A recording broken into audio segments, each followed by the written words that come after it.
નમસ્કાર વિદ્યાર્થી મિત્રો, તમારું હાર્દિક સ્વાગત છે પેશન એજ્યુકેશનમાં। આજે આપણે સિંગ્યુલર પ્લુરલ નાઉન્સ શીખીશું। સિંગ્યુલર કોને કહેવાય છે અને પ્લુરલ કોને કહેવાય? સિંગ્યુલર એટલે કે એક અને પ્લુરલ એટલે કે બે।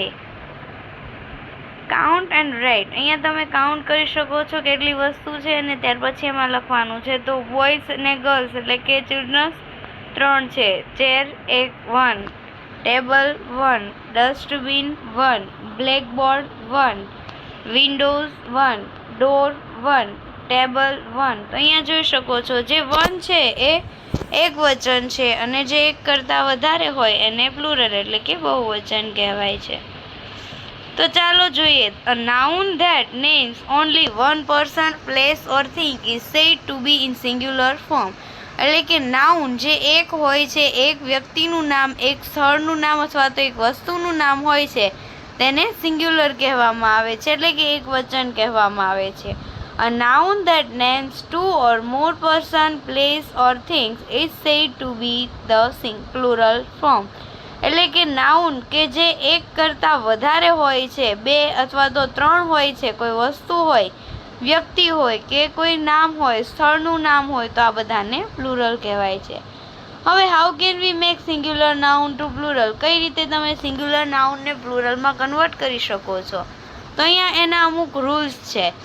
Most singular nouns can be made plural by એડિટ એસ। એટલે કે તમારે માત્ર એસ લગાવવાથી એક વચનનું બહુવચન થાય, જેમ કે book books, curtain curtains, cupboard cupboards, card cards.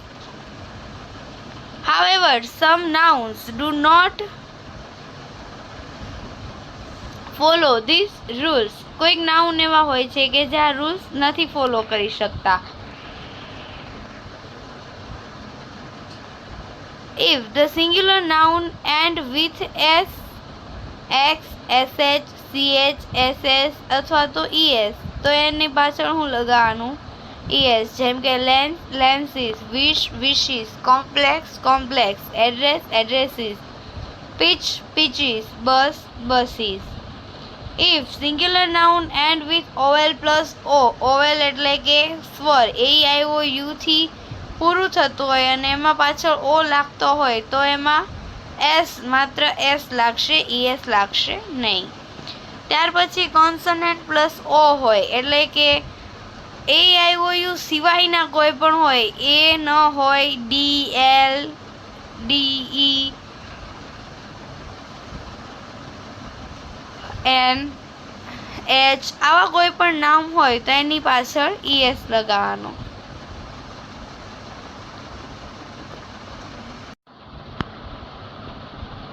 ત્યાર પછી સિંગ્યુલર નાઉન એન્ડ વિથ ઓ, ખાલી ઓ થી હોય। અમુક નાઉન એવા હોય કે જે ઓ થી એન્ડ થતા હોય તો પણ માત્ર એસ અથવા તો es બેમાંથી કોઈ પણ લાગી શકે છે, જેમ કે કાર્ગો છે તો કાર્ગોઝ, ફ્લેમિંગો છે તો ફ્લેમિંગોઝ।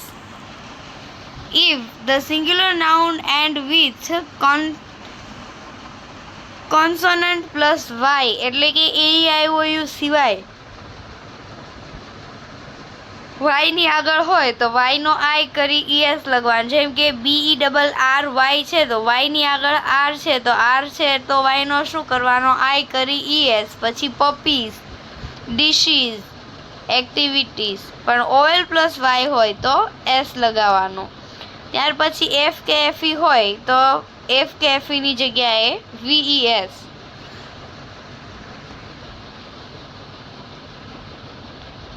અહીંયા કેટલાક રૂલ્સ આપેલા છે, આ રૂલ્સ પ્રમાણે તમારે સિંગ્યુલરનું પ્લુરલ કરવામાં આવે છે।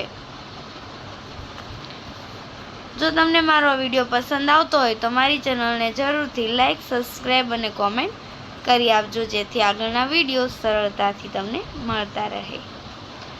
અહીંયા હવે એક્સરસાઇઝ જોઈએ તો અહીંયા તમને અંડરલાઈન કરેલો વર્ડ છે એનું પ્લુરલ કરવાનું। તો અહીંયા ટૂથ છે તો ટૂથ્સ, TEETH, ગ્લાસ છે તો ES, લુબ્રી છે તો y નો આઈ કરી ES લગાવવાનો।